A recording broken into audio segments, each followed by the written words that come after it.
Hello everyone, welcome back to my channel. So now we are doing question number 5th A part. ठीक है, मैंने question number 6 का C part नहीं बनाया क्योंकि वो मुझे अभी आ नहीं पा रहा है। तो जब अभी तो थोड़ा टाइम कम है तो इसलिए मैं बस वीडियो बना रही हूँ जल्दी जल्दी क्वेश्चंस की, ताकि हो जाए बता जो मुझे आ पा रहे हैं जल्दी जल्दी तो मैं वो बता देती हूँ। ठीक है, so now question number 5 says कि define the radius of convergence and interval of convergence of power series. ये दोनों चीज़ पहले डिफाइन करनी है। डेफिनेशन जो इंपॉर्टेंट है ना, थोड़ा पढ़ लेना उन्हें।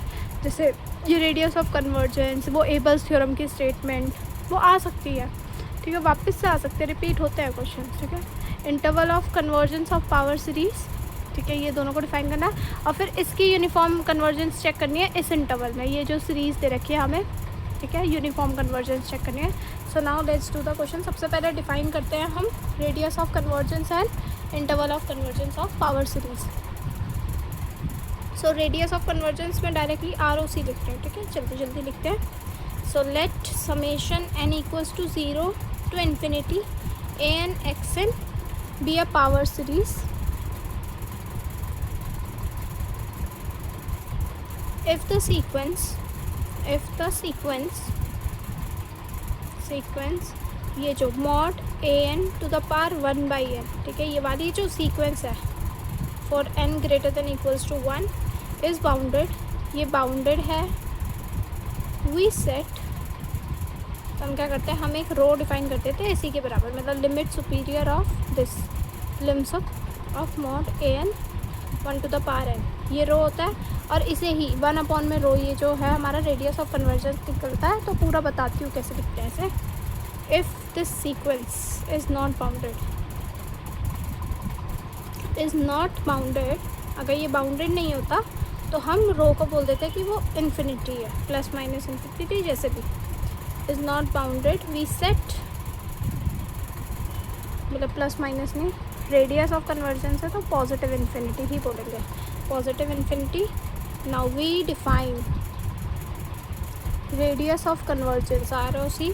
देखो ये चीज़ पहले बताना ज़रूरी है रो का, क्योंकि हम यूज़ करेंगे ना इसमें, इसलिए मैंने रो को बता दिया। रो हम क्या ले रहे हैं, radius of convergence of summation an x to the power n s r 0 infinity n 1 by रो। ये कब कब होता है, ज़ीरो जब होता है जब रो हमारा क्या आ जाए, इन्फिनिटी आ जाए, प्लस इन्फिनिटी। इन्फिनिटी कब होता है, जब हमारा रो ज़ीरो हो जाए, क्योंकि रो ज़ीरो आ गया तो r क्या हो जाएगा, इन्फिनिटी हो जाएगा। 1 बाई रो होता है ना, r जब रो हमारा ज़ीरो है। 1 by rho if rho is between 0 से इन्फिनिटी। ठीक है, ये हो गया रेडियस ऑफ कन्वर्जेंस। और now interval of convergence is the interval of convergence. और मैं जो है ना क्वेश्चन पेपर डिस्क्रिप्शन में ऐड कर दूँगी, आप वहाँ से क्वेश्चन पेपर देख लेना जौन सा मैं सॉल्व करवा रही हूँ। ठीक है, सारे वीडियोस के डिस्क्रिप्शन में लगा दूँगी। Interval -r to r, interval of convergence क्या बोलते हैं हम, is the open interval -r to r, इसे ही बोलते हैं जहाँ पे वो कन्वर्ज कर रहा होता है। नाउ अब हमारी बात है सीक्वेंस है हमारी ये। So we are now consider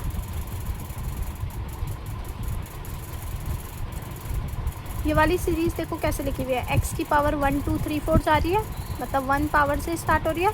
और यहाँ पे जो नीचे है स्क्वायर्स हो रहे हैं, नेचुरल नंबर के स्क्वायर हो रहे हैं।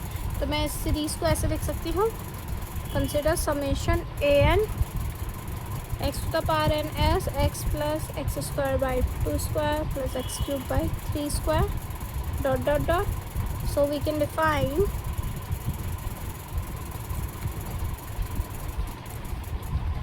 समेशन n इक्वल्स टू 1 से लेकर इन्फिनिटी है, 1 से पावर जा रही है इसलिए 1 से infinity an x to the power n s summation n equals to 1 to infinity x की पावर, देखो x की पावर n है, नॉर्मल नेचुरल नंबर से चल रहा है 1 2 3 4, और नीचे n का स्क्वायर, क्योंकि नेचुरल नंबर का स्क्वायर नीचे चल रहा है।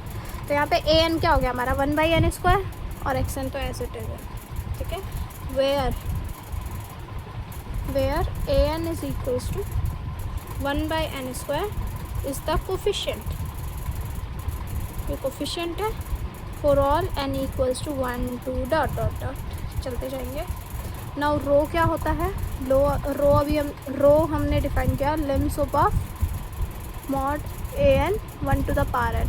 कभी कभार रो ना ऐसे निकालना बहुत आसान होता है, पर यहाँ पे हम दूसरा फॉर्मूला, मतलब हमारे पास दो तरीके होते हैं रो निकालने के। एक तो ये कभी कभार होता है, इजी होता है, मोस्टली हम ये वाला यूज़ करते हैं, which is limit n tending to infinity mod of an+1 upon में an। ठीक है, मतलब an का आगे वाला टर्म है, एक नीचे वाला टर्म आ जाएगा, तो which is limit n tending to infinity. an है क्या हमारा 1/n², तो an+1 क्या होगा हमारा 1 अपॉन में n+1 का स्क्वायर, और an क्या होगा हमारा 1/n², तो 1/n² ऊपर। इसमें तो कोई दिक्कत नहीं आएगी। ठीक है, अब इसमें मुझे बता दो लिमिट क्या आएगी। लिमिट तुम कैसे निकाल सकते हो, n² कॉमन ले लो, है ना, तो इसे मैं ऐसे लिख देती हूँ।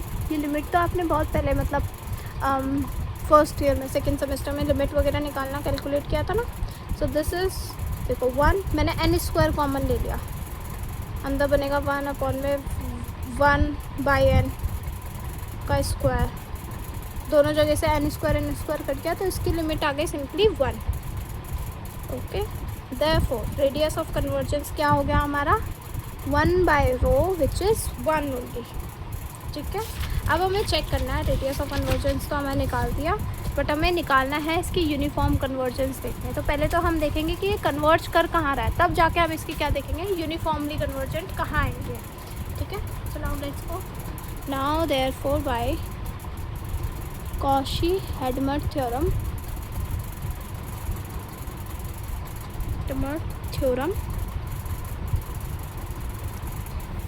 इट इज़ कन्वर्जेंट, क्या बोल रही है वो कि it is convergent in the interval, क्योंकि हमारा रेडियस ऑफ कन्वर्जेंस 1 आया, तो इसलिए वो कहाँ पे उसका रेडियस ऑफ कन्वर्जेंस कहाँ हो गया, मतलब इंटरवल कहाँ हो गया वो जहाँ पे वो कन्वर्जेंट है, -1 to 1। यही तो आपने डिफाइन किया था पीछे कि -r to r पे वो कन्वर्जेंट होता है। Now to check convergence eight,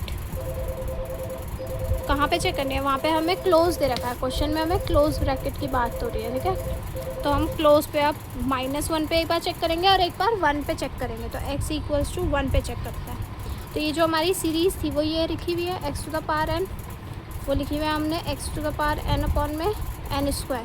जब 1 रख दूँगी तो ये क्या बन जाएगा, समेशन 1/n²।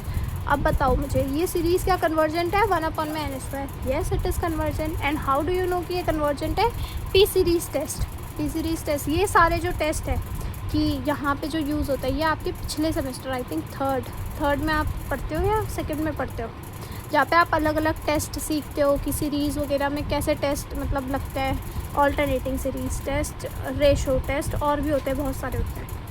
तो यहाँ पे पी टेस्ट लग रहा है। ठीक है, so this is which is convergent, ये सीरीज़ कन्वर्जेंट है by P series test. P series test क्या होता है कि अगर p की वैल्यू मतलब 1 अपॉन में np टाइप की अगर आपके पास कोई भी सीरीज़ है और p ग्रेटर देन 1 है, तो आपकी सीरीज़ क्या होगी, कन्वर्जेंट होगी।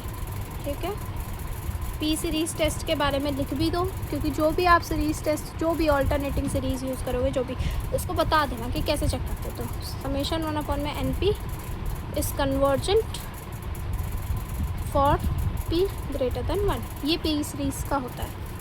अब नेक्स्ट अगर हम लेंगे केस 2, क्या है हमारा कि checking at x = -1, at x = -1। अब हमारी सीरीज़ क्या बन जाएगी, -1 की पावर n अपॉन में n²। बताओ ये कैसी सीरीज़ है, ये है एक ऑल्टरनेटिंग सीरीज़।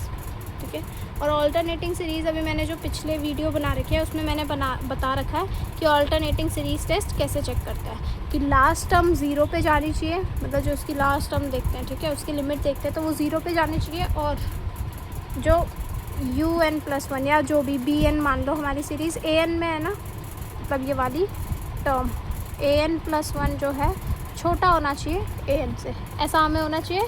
और लिमिट an जो होनी चाहिए n tending to infinity an, ये क्या आनी चाहिए, 0 आनी चाहिए। मतलब ये वाला नहीं देखते, माइनस वाला नहीं देखते, बस 1 अपॉन में n² देखते हैं। अगर हमारी सीरीज़ इस टाइप की है तो -1 की पावर n an, ये दो होती है ऑल्टरनेटिंग सीरीज़ टेस्ट की वो, ठीक है, ये दोनों चीज़। So it is an alternating series, it is an alternating series,